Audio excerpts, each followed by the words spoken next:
얼마든지 더 얘기해봐. 내가 상대해줄 테니까. 여기 한국 여학생이 자신만만한 태도로 중국 남학생을 바라보고 있습니다. 중국 남학생은 입도 뻥끗 못하고 있는데요.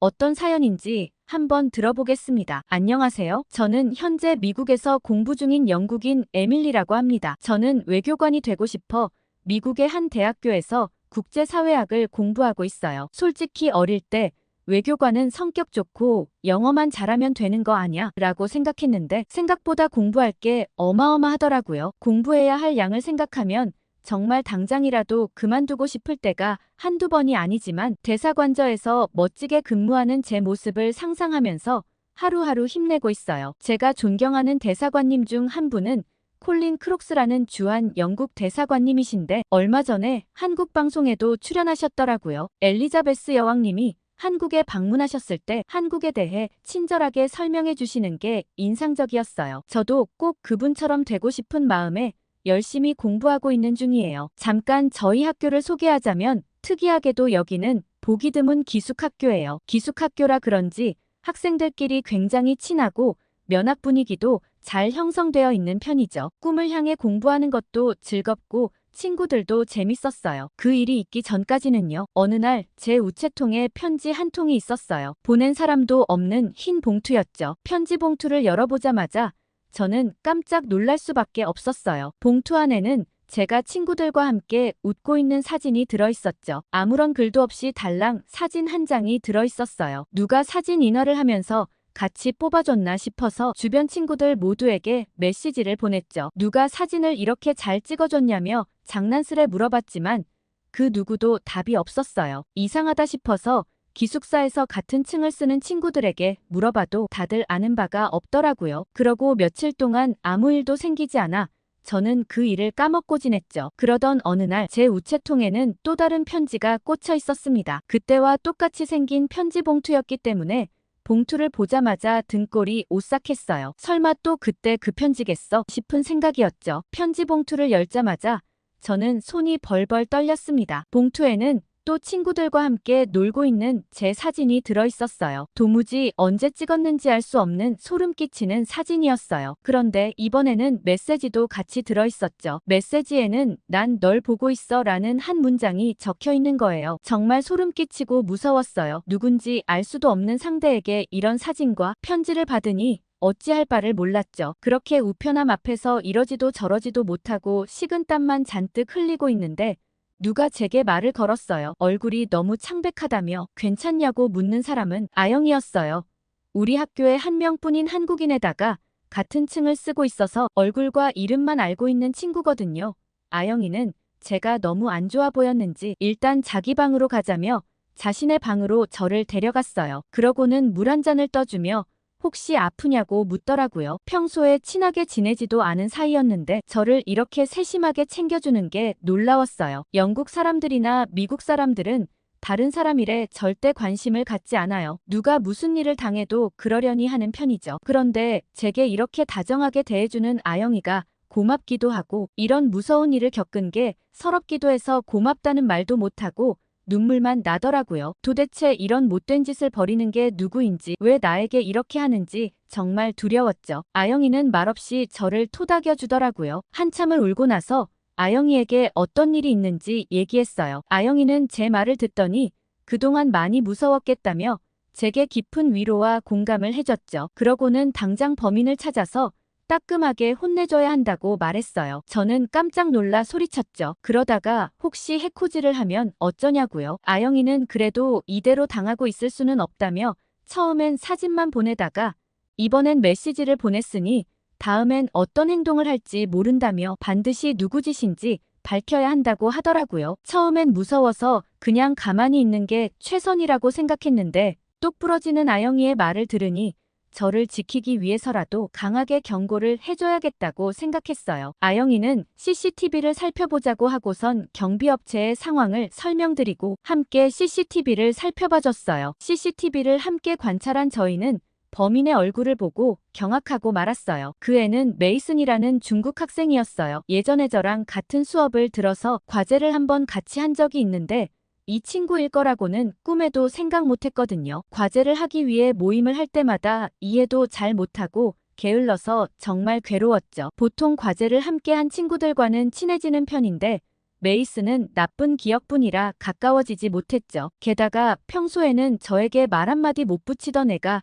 이렇게 하는 게 정말 이해가 안 가더라고요. 기가 차서 당장 메이슨에게 찾아갔죠. 막상 메이슨을 만나니 다시금 무서운 생각이 들어 생각했던 말이 잘 안 나오더라고요. 그래서 어버버거리고 있었는데 옆에서 아영이가 절 도와줬어요. 너의 행동 때문에 에밀리가 많이 무서워했는데 앞으로 할 말이 있으면 직접 하라고 얘기했어요. 마냥 협박하고 무섭게 말하는 게 아니라 똑부러지게 저 대신 할 말을 해준 아영이가 정말 고마웠어요. 메이스는 예상했던 대로 우물쭈물하더니 알겠다고 하고 휙 가버렸죠. 아영이가 없었다면 저는 또 혼자 끙끙 앓고 있었을 텐데 정말 고마웠죠. 아영이는 누가 어려울 때 돕는 건 당연한 일이라며 도움이 되었다니 다행이라고 얘기했죠. 정말 마음씨까지 착한 거 있죠? 저는 평소에 저희 영국 사람들이 하던 대로 남들 일에 무신경하게 지나쳤는데 이번 일을 겪고 나서 도움이 필요한 사람이 있다면 도와줘야겠다는 다짐을 하게 됐죠. 아무튼 그 일을 계기로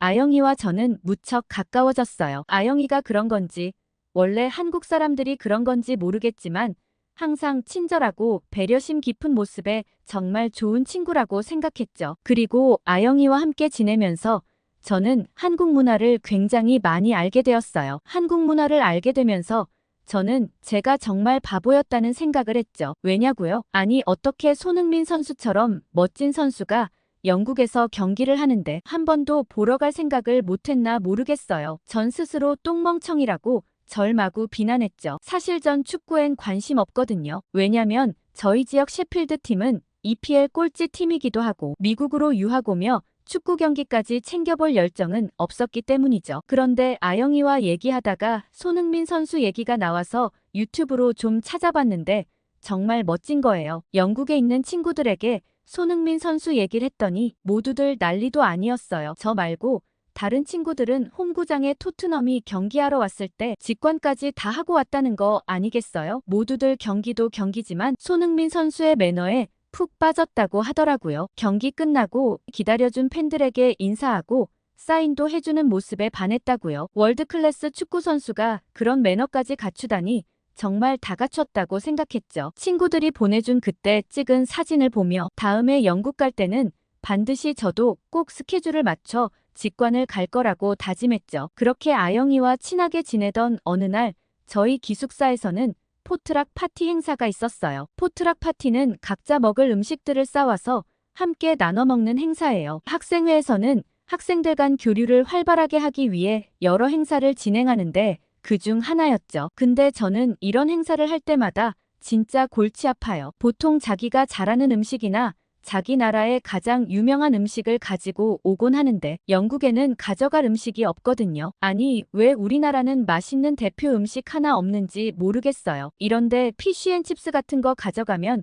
정말 자존심 상하거든요. 다른 애들은 진짜 멋들어진 음식 가지고 오는데 저만 그런 걸 가지고 갈 수 없어서 머리가 아팠죠. 그런데 아영이도 정말 골치가 아프다는 거 아니겠어요? 한국도 별로 먹을 만한 게 딱히 없나 싶어서 동병상련이 느껴졌죠. 포트락 파티 당일날 저는 도저히 피쉬앤칩스를 가져갈 용기가 나지 않아 샌드위치를 싸서 가기로 했어요. 차라리 이게 낫겠다 싶었죠. 그리고는 파티에서 아영이를 만났는데 저는 아영이에게 배신감을 느꼈어요. 아영이는 음식을 3종류나 가지고 왔더라고요. 분명 골치 아프다고 했는데 너 어떻게 이렇게 한국 음식을 많이 가져왔냐고 물어봤죠. 아영이는 맛있는 음식이 너무 많아서 무엇을 소개해줄지 모르겠어서 고민이었다고 하더라고요. 아영이가 고르고 골라서 가지고 온 음식들은 잡채, 떡볶이와 꼬마김밥이었어요. 친구들이 가지고 온 음식을 가운데 올려놓고 뷔페처럼 돌아다니며 골라 먹기로 했는데 모두들 약속이나 한 듯이 한 곳에 줄을 쫙 섰어요. 바로 아영이가 가지고 온 음식 쪽으로 말이죠. 한식은 모두에게 낯선 음식이어서 궁금한 마음에 조금씩 가져가 맛보고는 다들 허겁지겁 다시 줄을 섰어요. 분명 낯선 음식이지만 어쩜 이렇게 입에 잘 맞는지 잡채, 떡볶이와 꼬마김밥 모두 정말 맛있는 거예요. 개인적으로 제 입에 맞는 음식은 셋 중에서도 잡채였어요. 면 요리는 파스타 같은 음식만 먹어봤지 이런 탱글한 면에 야채가 잔뜩 들어간 면 요리는 처음이거든요. 태국의 팟타이와 좀 비슷하다는 느낌이 들었는데 그것보다 훨씬 가볍고 고소했어요. 팟타이나 파스타는 좀 느끼한데 잡채는 그런 게 전혀 없었죠. 이번 포트락 파티를 하고 나서 아영이는 학교의 인기녀가 되어버렸어요. 모두들 아영이와 친하게 지내고 싶어 했죠. 저는 이제야 아영이의 매력이 알려지는 것 같아서 제가 괜히 으쓱하고 뿌듯하더라고요. 모두들 포트락 파티에서 먹었던 음식을 배우고 싶다며 아영이에게 쿠킹 클래스를 열어달라고 아우성이었어요. 아영이가 간단한 꼬마 김밥을 알려주겠다고 두세 명 같이 해보자고 얘기했는데 이게 또 소문이 났는지 대형 행사로 변해버렸어요. 학생회에서는 기숙사 조리실까지 빌려 신청자를 받아 쿠킹 클래스를 열었죠. 두세 명이서 하려던 행사는 30명이 함께 모여 김밥을 만들었어요. 김을 보는 것도 신기했고 여기에 밥을 깔아서 마는 것도 정말 재밌었어요. 속재료로 뭘 넣어도 좋다고 하니 정말 신기하더라고요. 야채 김밥부터 고기를 넣은 김밥까지 다 가능하다니 한국 음식을 만들면서 활용도가 무궁무진하다고 생각했어요. 다들 만드는 것도 정말 쉽고 재밌다며 다음 클래스를 또 열어달라고 하는 친구들이 많았죠. 반응이 뜨거웠어요. 이렇게 아영이가 유명해지면서 덩달아 학교 내 한국 문화도 유행이 되기 시작했어요. 모두들 넷플릭스로 한국 드라마를 보고 궁금한 점은 아영이에게 묻기도 했죠. 그런데 제가 정말 충격적인 건 아영이의 대답이었어요. 친구들이 물어보는 것마다 아영이는 모두 진짜라고 하는 거 있죠? 한국 드라마에서 밤 늦게 다니는 장면, 깔끔한 지하철을 이용하는 것, 식사할 때 뷔페처럼 음식이 많은 것 모두 다 사실이라고요. 아니 그게 어떻게 다 가능할 수 있는지 말도 안 된다고 생각했죠. 드라마를 볼 때만 해도 상황을 통제해놓고 연출했다고 생각했는데 과연 한국이라는 나라는 정말 대단한 것 같다는 생각이 들더라고요. 그런데 아영이를 보면서 느낀 점은 다른 나라들이 인프라만 갖춰놓는다고 해서 한국처럼 될까 싶은 생각이 불쑥 들었어요. 미국 같은 경우 아무리 돈을 많이 쏟아부어도 각종 범죄가 끊임없이 이어지고 있고 파리 같은 경우도 길거리가 정말 엉망이에요. 그 나라들이 돈이 없어서 그렇게 되는 건 분명 아니잖아요. 역시 이 모든 건 한국 사람들의 시민의식이 뛰어나기 때문이 아닐까 싶었죠. 제가 옆에서 본 아영이는 남에게 피해 끼치는 행동을 하지 않고 늘 친절하고 배려심이 깊어요. 또 섬세한 면이 있어 친구들을 하나하나 잘 챙기죠. 게다가 일하는 속도는 얼마나 빠른지 늘 과제를 1등으로 해놓고 뭐든 빠릿빠릿하게 행동해요. 아영이 한 사람이면 일당백이죠. 이런 사람들이 모여있는 한국이라 그런 드라마 속 거짓말 같은 일들이 가능하다는 생각을 했어요. 정말 부러웠죠. 그러던 어느 날 저희 강의실에서는 정말 충격적인 일이 벌어지고 말았어요. 제가 오늘 사연을 보내게 된 이유이기도 하죠. 바로 저희 동아시아 전통문화를 강의하시는 교수님께서 엄청 화가 나신 일이 있으셨거든요. 교수님은 평소에 정말 친절하시고 학생들을 존중하며 어떤 의견을 내더라도 논리적인 근거가 있다면 즐겁게 토론하는 것을 굉장히 즐기시는 분이세요. 학생들에게 정말 인기가 많아서 다른 학과에서 들으러 오는 학생들도 많아 늘 강의실이 미어터지죠. 그날은 교수님께서 전통 복식에 대한 레포트를 점검하고 피드백해 주시는 날이었어요. 우수한 레포트를 쓴 학생들은 공개적으로 교수님께 칭찬을 받기도 하고 더 발전적인 방향으로 쓸 수 있는 방법을 함께 고민해 보기도 하죠. 좋은 레포트를 쓰는데 정말 도움이 많이 되는 수업이라 그날은 아영이와 맨 앞자리에 앉아 수업을 들으려고 일찍 왔어요. 그런데 바로 제 대각선 쪽에 메이슨이 앉아 있었죠. 그때 아영이에게 혼쭐이 난 이후로 숨어 다니다시피 했는지 거의 볼 수 없었는데 꽤 오랜만이었죠. 얼마 지나지 않아 강의실은 학생들로 가득 찼고 곧 수업이 시작했어요. 교수님은 제출한 레포트를 잘 봤다고 하시면서 몇 명의 레포트는 교수인 내가 봐도 흥미롭게 잘 쓰여진 자료인 반면 몇 학생들은 근거도 없는 자료로 소설만 쓰고 있다고 하셨죠. 그러면서 아영이의 레포트를 화면에 켜셨어요. 아영이는 한국의 전통 복식인 한복을 주제로 해서 과제를 제출했더라고요. 교수님께서는 상당히 잘 쓰여진 레포트라며 주제에 대한 근거가 명료하고 논리적이라며 꼭 한번 다운받아 읽어보라고 하셨어요. 그런데 갑자기 메이슨이 벌떡 일어났어요. 모두들 깜짝 놀랐죠. 일단 수업 중에 그렇게 일어나는 학생이 없는 데다가 찌질한 메이슨이 저런 행동을 한다는데 두 번 놀랐어요. 메이슨은 한국의 한복은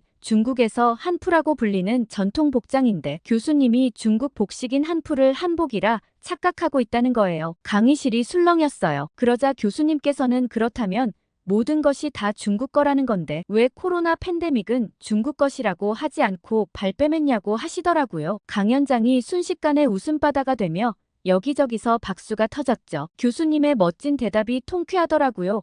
그런데 메이슨이 지지 않고 받아쳤어요. 한복은 기원전 고대 중국에서 비롯된 복장이고 한국은 중국의 속국이었기 때문에 당연히 중국의 문화를 물려받았다고 말이죠. 그러자 교수님은 갑자기 표정이 싹 바뀌셨어요. 한 번도 그런 표정을 한 교수님을 본 적이 없었는데 매서운 눈빛이셨죠. 한국을 속국이라 칭하는 건 매우 무례한 발언이라고 하시더라고요. 한국은 독립된 국가였다는 설명을 덧붙였어요. 메이슨은 정말 진지한 태도로 자신은 사실을 얘기하는 것뿐이고 한국 사람들이 중국 전통 복식을 자기 거라고 우기고 있다고 하더라고요. 교수님은 메이슨에게 한복과 한푸의 차이점을 물어보셨죠. 메이슨은 둘의 차이는 없고 한푸가 맞는 말이라며 중국에서 오래전부터 입었던 옷이라는 설명을 덧붙였어요. 그러자 교수님께서는 아영이를 가리키며 레포트에 이미 잘 써놨던데 적수가 안 되긴 하겠지만 아영이가 대답해보겠냐며 물어보셨죠. 아영이는 싱긋 웃으며 자신있게 알겠다고 대답했어요. 아영이는 한푸라는 단어 자체의 뜻이 옷의 꾸밈새라는 말에 불과하다고 했죠. 한국에 한복이 있고 일본의 기모노가 있듯이 중국도 구색 맞추기로 한푸라는 단어를 만들어냈다고 했어요. 한푸라는 말 자체가 현대에 들어 중국 정부에서 만들어낸 신조어라고 하더라고요. 여기까지 설명을 듣고 나니 더 이상 메이슨이 주장할 것은 없어 보였어요. 다른 학생들도 이제 말도 안 되는 메이슨 이야기에 야유를 보내기 시작했죠. 그러자 발끈한 메이슨이 교수님이 한국 편을 들고 있다며 중국은 이미 한복을 한푸라고 정했다고 우기기 시작했어요. 아영이는 한복은 고대 한국의 고구려 시대 벽화에서 발견되었고 중국은 남녀 구분 없이 치마를 입었지만 한국의 한복은 남자는 바지, 여자는 치마를 입은 데서 큰 차이점이 있다고 했어요. 게다가 옷의 형태와 입는 법까지 모두 다르다고요. 그리고 중국이 주장하는 중국 복장은 1600년대 청나라 때부터 입게 되었는데 한국 한복의 영향을 받았다는 게 청실록의 기록으로 남아있으니 직접 한번 읽어보라고 했죠. 메이슨은 부들부들 떨더니 더 이상 한마디도 받아치지 못했어요. 어린아이가 떼를 쓰다가 더 이상 할 말이 없어지자 잔뜩 분에 차 있는 느낌이었죠. 교수님은 이래서 자신의 역사라도 객관적인 관점에서 보는 게 중요하다는 말씀을 하셨어요. 역사라는 것은 쓰여지는 역사가의 해석이 들어갈 수밖에 없기 때문에 다양한 관점에서 쓰여진 역사를 읽고 종합적으로 판단해야 할 필요가 있다고 하셨죠. 중국 정부에서 끊임없이 잘못된 역사를 학생들에게 가르치고 있어 학생들이 제대로 된 역사관을 갖지 못하는 게 정말 아쉽다고 하셨어요. 우리 대학에서 공부할 정도로 우수한 중국 학생들도 메이슨처럼 잘못 알고 있는 지식들이 상당히 많다고 지적하셨죠. 그런데 잘못 알고 있었던 건 이제라도 바르게 고쳐나가려고 노력하면 된다고 하셨어요. 그러기 위해선 우리 역시 각각의 문화를 잘 보존할 수 있도록 많이 알아야 한다고 하셨고요. 메이슨과 아영이의 토론은 아예 체급이 달라서 메이슨이 완전 발려버렸지만 아영이의 토론하는 태도 자체가 정말 멋져서 배울 점이 많았어요. 아무리 흥분한 상대라도 차분하게 대응하고 논리적 허점을 하나하나 찌르는 게 훌륭했죠. 친구지만 정말 배울 게 많다는 생각을 했어요. 참 그리고 저는 이번 여름방학 때 한국행 티켓을 예매했습니다. 얼마 전 한국 주한 영국 대사관에 인턴 모집 공고가 떴길래 보자마자 바로 지원서를 넣었거든요. 무조건 된다고 생각하고 비행기 티켓을 예매해뒀긴 했는데 떨어지면 뭐 어때요? 아영이와 시간을 맞춰 한국에 같이 가서 한국 밤거리도 걸어보고 한국 전통 복식인 한복도 한번 입어보고 맛있는 음식도 직접 먹어보고 싶었죠. 이랬든 저랬든 방학 땐 꼭 한국에 갈 거라 정말 기대가 잔뜩 돼요. 잡채만큼 맛있는 음식이 있다면 추천해주세요. 한국 가서 꼭 먹어볼게요. 외교관을 꿈꾸고 있는 여대생 에밀리 씨의 사연 어떻게 들으셨나요? 찌질한 중국 친구를 시원하게 참교육한 교수님도 우리 한국 학생 아영이도 참 멋졌던 것 같아요. 그리고 그 먼 타국에서 꼬마김밥 강의까지 열며 한국 문화를 널리 알린 것도 정말 뜻깊었습니다. 오늘 사연이 재밌으셨다면 구독과 좋아요로 다음에 또 뵐게요. 끝까지 시청해주셔서 정말 고맙습니다. 이상 감동 필름이었습니다.